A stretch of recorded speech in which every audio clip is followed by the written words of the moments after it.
कवि और कविता के साहित्य प्रेमियों, अभी तक आपने कवि और कविता के अंतर्गत प्रस्तुत किए गए भाग 10 तक देश के विभिन्न नगरों के कवियों का कविता पाठ सुना। आज हम आपके सम्मुख प्रस्तुत करने जा रहे हैं कवि और कविता का स्पेशल भाग 1, जिसके अंतर्गत हम प्रस्तुत करने जा रहे हैं बहुमुखी प्रतिभा के धनी डॉक्टर शशिवर्धन शर्मा शैलेश का एकल काव्य पाठ। आशा है आपको यह स्पेशल भाग 1 बहुत पसंद आएगा। प्रिय श्रोताओं, पहले मैं अपनी जो मेरी कविता है इसके बारे में थोड़ा सा कुछ बताना चाहता हूँ। वो ये है कि मानव जन्म जो है, मनुष्य का जन्म एक बहुत बड़ी उपलब्धि है और सबसे ज़्यादा सभ्य प्राणी यही कहलाता है। लेकिन इसको अपना भविष्य में कुछ करने के लिए बहुत कुछ सीखना पड़ता है, बहुत ट्रेनिंग लेनी पड़ती है और दूसरों से बहस भी करते हैं। लेकिन मैंने जो देखा है वो इस दुनिया में जो पशु पक्षी हैं ये मनुष्यों से अभी भी बहुत आगे हैं। आगे होने का मतलब ये है कि हम इनसे बहुत कुछ सीखे हैं, उन्हीं को देख करके जो है आगे बढ़ना सीखा है। तो मित्रों, मेरी कविता का शीर्षक है किसने पाठ पढ़ाया है। तो इसमें सिर्फ एक यही चीज़ है कि मनुष्य को कुछ भी काम करने के लिए पहले उसके बारे में जानकारी लेनी पड़ती है।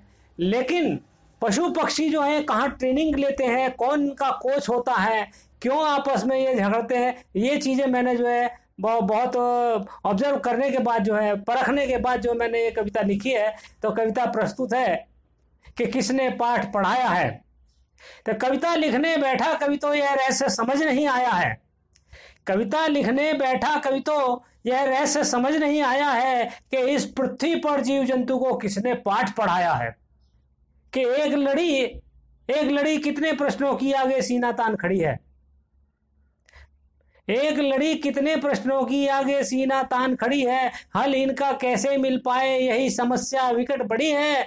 और हिरनी के बच्चे को वन में कौन दौड़ना सिखलाता है।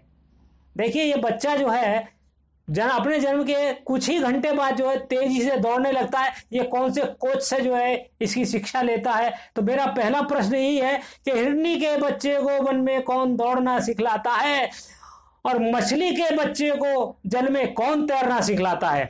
बताइए, ये कहाँ तैरना सीखता है, जबकि मनुष्यों को तैरना सीखने के लिए बहुत कुछ जो है प्रैक्टिस करनी पड़ती है। कि हिरनी के बच्चे को वन में कौन दौड़ना सिखलाता है, मछली के बच्चे को जल में कौन तैरना सिखलाता है और नागिन के बच्चे को किसने डसने का कार्य सिखाया है।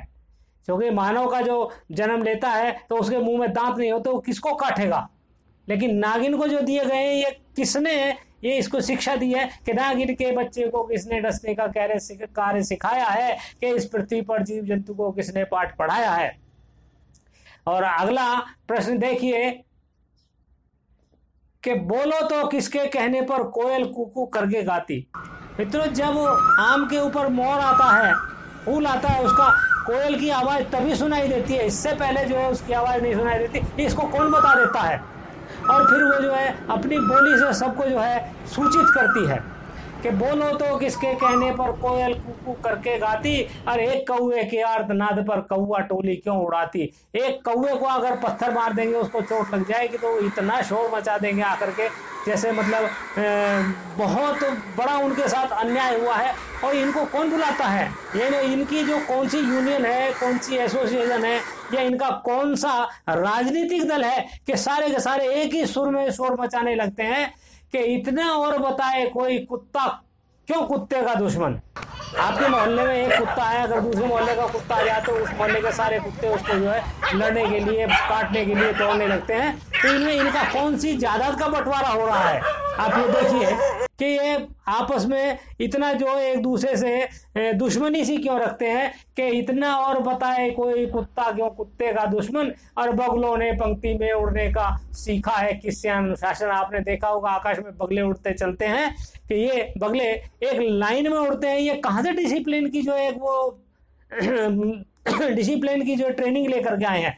आपको इस बारे में एक चीज और बता दूं, ये बगलों की पंक्ति जो होती है, इनमें जो सबसे आगे चलता है वो इनमें सबसे सीनियर होता है।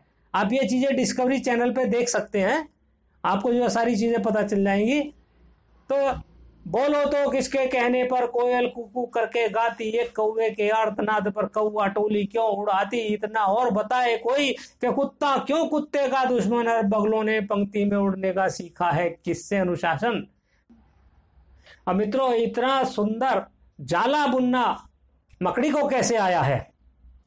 आप देखिए, आज तक भी आपकी साइंस जो है, हमारी साइंस इतनी एडवांस नहीं हो पाई है कि मकड़ी इतना महीन तार बनाती है कि वो साइंस ने ये तो पता लगा लिया कि इसके 1 किलो पाउंड का जो तार है, एक तार का वजन 1 किलो पाउंड है, उससे दुनिया के 7 चक्कर लगा सकते हैं। कितना बारीक है। और इसकी जो है ट्रेनिंग इसने कहा से कितना अच्छा जाला बुनती है, ये आपने अपने घरों में देखा होगा कि इतना सुंदर जाला बुनना कैसे मकड़ी को आया है, कि इस पृथ्वी पर जीव जंतु को किसने पाठ पढ़ाया है, और मधुमक्खी ने किससे सीखा आकर्षक छत्ते का गढ़ना। आपने मधुमक्खियों का जो है छत्ता जो पेड़ों पर बिल्डिंगों में देखा होगा, और उसका एक एक घर जो है बिल्कुल बराबर रहता है, इसमें न कम न ज्यादा लेकिन इतना बारीक। और ऐसा मोम का घर जो है क्या आदमी बना सकता है या कोई मशीन बना सकती है? मेरे ख्याल से नहीं। तो इतना सुंदर जाला बुनना मकड़ी को कैसे आया है, कि इस पृथ्वी पर जीव जंतु को किसने पाठ पढ़ाया है, कि मधुमक्खी ने किससे सीखा मागा का आकर्षक छत्ते का गढ़ना, और चींटी ने किससे सीखा है कल के लिए बचा कर रखना। ये तो बच्चों को क्लास में, कक्षाओं में, छोटी कक्षाओं में पढ़ाया जाता है कि बचत के क्या लाभ हैं। तो चींटी जो है, आप देखिए कि किस तरीके से ये ले जा करके अपने बिलों में खाने की चीज संभाल करके रखती है, जिससे कि इनके कल को खाने के काम आए।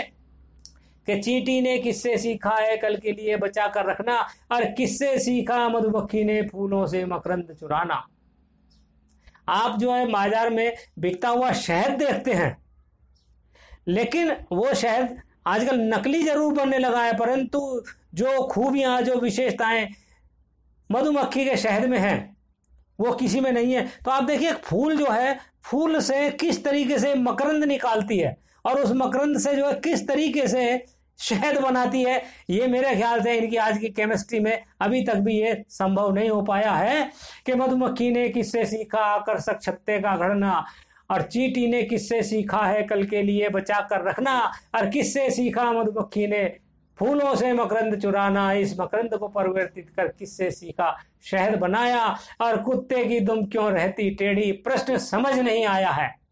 कुत्ते की पूंछ कभी सीधी नहीं होती, 12 साल नली में भी रख लो, ये कहावत आपने सुनी होगी। तो ये कुत्ते की दुम, जबकि और दूसरे जानवरों की दुम जो है ऐसे टेढ़ी नहीं होती जैसे कुत्ते की होती है, पर बाकी तो इसीलिए कुत्ते की दुम रहती क्यों टेढ़ी, प्रश्न समझ नहीं आया है, कि इस पृथ्वी पर जीव जंतु को किसने पाठ पढ़ाया है, और मुर्गी चूजा पैदा होते दाना कैसे चुगने लगता। और पक्षियां जो है पहले अंडे देते हैं, अंडों में से एक निश्चित अवधि के बाद उसमें से बच्चे निकलते हैं। उन बच्चों को पालने के लिए चिड़िया वो जो उनके माँ बाप हैं वो चुग्गा ला ला करके खिलाते हैं, तब जाकर उनका पेट भरता है। लेकिन मुर्गी का जो बच्चा है चूजा, अंडे से निकलने के कुछ ही देर बाद जो वो अपने आप ही दाना चुगने लगता है। ये देखिए कैसी ऊपर वाले की कैसी माया है। कि ये भी मेरा एक प्रश्न है, मुर्गी चूजा पैदा होते दाना कैसे चुगने लगता, यह भी प्रश्न एक है सम्मुख, गिरगिट कैसे रंग बदलता। ये मुहावरा आपने सुना होगा कि गिरगिट कैसे रंग बदलता, और अंजन यारी भी बदलाओ मिट्टी का घर कैसे चिंती। एक ततैया जैसी जो है एक और होती है, वो कैसी भी काली मिट्टी हो, कैसी भी हो, उसमें से सिर्फ वही पीली मिट्टी ढूंढ कर लाती है। कैसे उसका जो है मतलब ऑब्जर्वेशन है कि उसी मिट्टी को ला करके घर के किसी कोने में अपने अंडे देने के लिए एक घर बना देती है।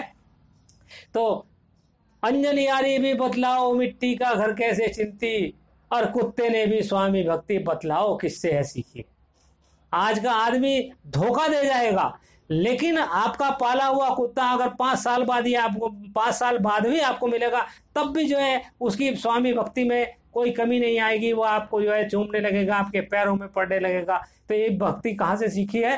मुर्गी चूजा पैदा होते दाना कैसे चुगने लगता, यह भी प्रश्न एक है सम्मुख, गिरगिट कैसे रंग बदलता, और अंजन यारी भी बतलाओ मिट्टी का घर कैसे चिंती, कुत्ते ने भी स्वामी भक्ति बतलाओ किससे है सीखी, और स्थिर रह नभ में उड़ने का किससे ज्ञानबाज ने पाया है। एक बाज पक्षी जो था ऊपर से एकदम झपट्टा मार के पक्षियों को पकड़ता है, जैसे उसी मैं समझता हूँ उसी से प्रेरणा लेकर के हेलीकॉप्टर का निर्माण किया गया है, ऐसा मेरा मानना है। तो स्थिर रह नब्बे उड़ने का किससे ज्ञानबाज ने पाया है कि इस पृथ्वी पर जीव जंतु को किसने पाठ पढ़ाया है।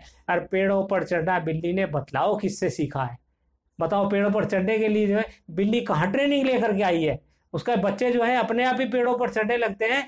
कि पहले बोला करते थे कि शेर जो है, शेर की मौसी बिल्ली है, वो किसी को अपना दांव नहीं सिखाती। तो पेड़ों पर चढ़ना बिल्ली ने बतलाओ किससे सीखा है, और बयां पक्षी ने सुंदर घर बुनना कैसे सीखा है। आपने देखा हो कांटेदार पेड़ों के ऊपर बयां पक्षी है और लटकता हुआ घोंसला बनाता है और उसमें नीचे से घुसने के लिए अपनी जगह बनाता है, परंतु उस घोंसले की सबसे बड़ी विशेषता है वो उसकी बुनाई इस तरीके से करते हैं कितनी भी बारिश पड़ जाए लेकिन अंदर उसमें सीलन तक नहीं पहुंचती है। जबकि दूसरे पक्षियों के जो घोंसले रहते हैं ऊपर से पानी पड़ता है तो वो उसको नहीं बचा पाते हैं देखने के लिए।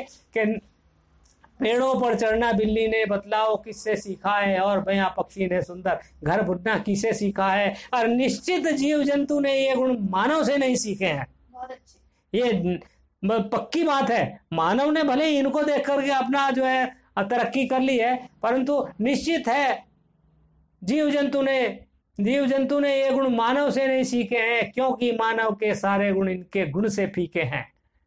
तो मित्रों एक बार फिर कि पेड़ों पर चढ़ना बिल्ली ने बतलाओ किससे सीखा है, और बयां पक्षी ने सुंदर घर बुनना किससे सीखा है। और निश्चित जीव जंतु ने ये गुण मानव से नहीं सीखे हैं, क्योंकि मानव के सारे गुण इनके गुण से फीके हैं। और इनका कौन नियंता है। फिर प्रश्न ये सम्मुख आया है कि इस पृथ्वी पर जीव जंतु को किसने पाठ पढ़ाया है। अभी आपने शैलेश जी का एकम काव्य पाठ सुना। आशा है आपको अवश्य ही पसंद आया होगा। हमने आपके मनोरंजन के लिए प्रत्येक सप्ताह कवि और कविता का एक भाग प्रस्तुत करते आ रहे हैं।